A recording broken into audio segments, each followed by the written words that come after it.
Hello everyone, how are you doing? This is MT Tech here with another quick tutorial. In today's tutorial, I'm going to show you guys how to resolve if you're coming up with an entry point not found error on your Windows computer.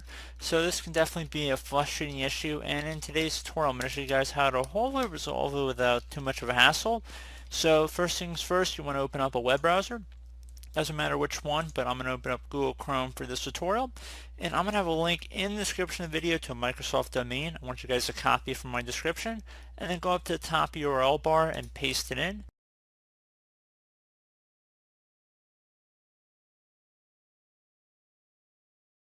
Should be greeted to a page that says Visual C++ redistributable for Visual Studio. You want to go select the download button.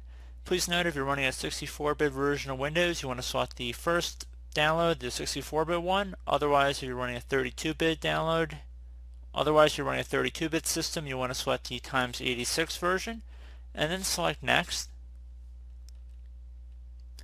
It shouldn't take too long to download. The download is only about 13-14 megabytes, so it should only take a few seconds.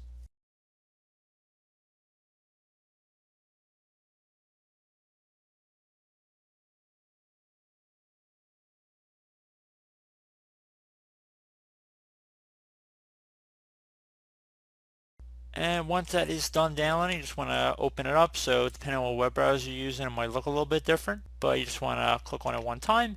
You're going to get an open file notice here. Do you want to run this file? Select run.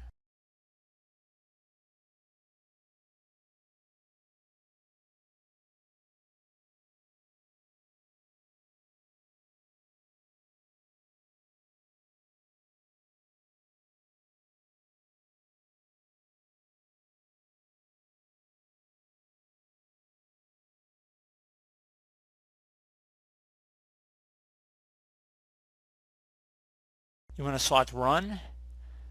After you're done looking through the end user license terms, and you want to agree to the terms and select install.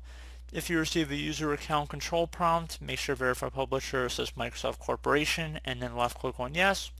It'll take a minute or two, so just be patient here. Quick take less. Once it's done, just click on close, which is just restarting your computer, and hopefully that should be about it.